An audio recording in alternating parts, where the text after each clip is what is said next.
আসসালামু আলাইকুম আমার ইউটিউব ফ্যামিলি, সবাইকে স্বাগত আমার ইউটিউব চ্যানেলে। আবারও হাজির হয়ে গেলাম একটা নতুন রেসিপির সাথে। আজকে আমি পটলের দোলমা রান্না করব। তার জন্য আমি 5টা পটল নিয়েছি, বড় বড় সাইজের।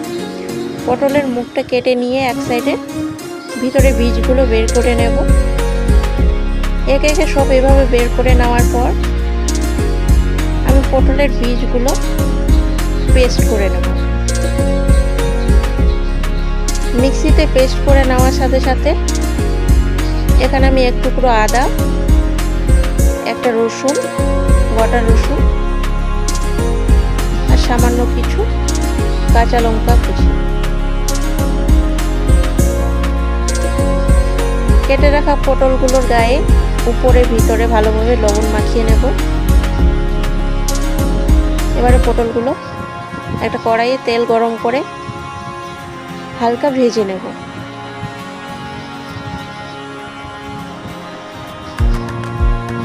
আমার ভিডিওগুলো ভালো লাগতে প্লিজ আমার চ্যানেলটা একটু সাবস্ক্রাইব করে দেবে।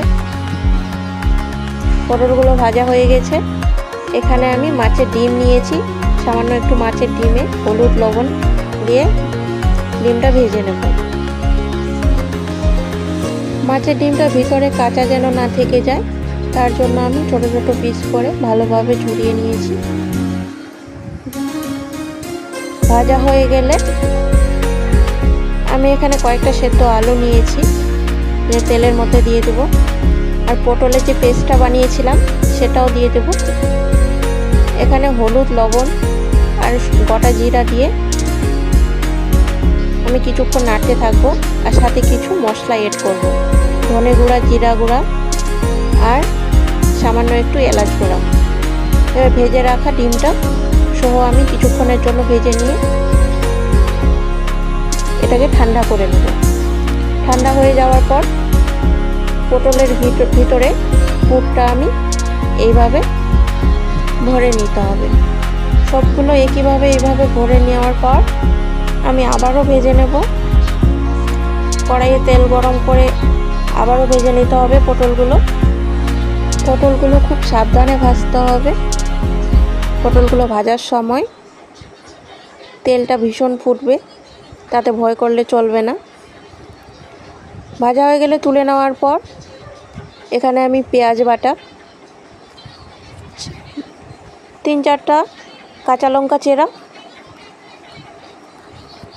সামান্য কিছু লবণ, স্বাদ মতো লবণটা দিতে হবে, লবণ, হলুদ, কালো জিরা দিয়ে আমি কিছুক্ষণের জন্য মশলাটা কষিয়ে নেওয়ার পর এখানে আমি টমেটো কুচি, সামান্য কিছু মশলা এড করব, বাড়িতে করে রাখা মশলা, ভাজা গুঁড়ো। মশলাগুলো ভালোভাবে কষাতে হবে, মশলার গন্ধটা যেন না থাকে। আবার খেয়াল রাখতে হবে মশলাগুলো পুড়ে না যায়। তারপরে ঝোল দিয়ে ভেজে রাখা পটলের দলমাগুলো একে একে দিয়ে দেব ঝোলে। সবার শেষে গরম মশলা দিয়ে নামিয়ে নেব। এবারে সার্ভ করতে পারো। Thanks for watching. ভিডিওগুলো ভালো লাগলে প্লিজ আমার চ্যানেলটাকে সাপোর্ট করো সবাই। আমার নতুন চ্যানেল। গরম গরম ভাতে এবার পটলের দলমা দিয়ে সবাই খেয়ে ফেলো।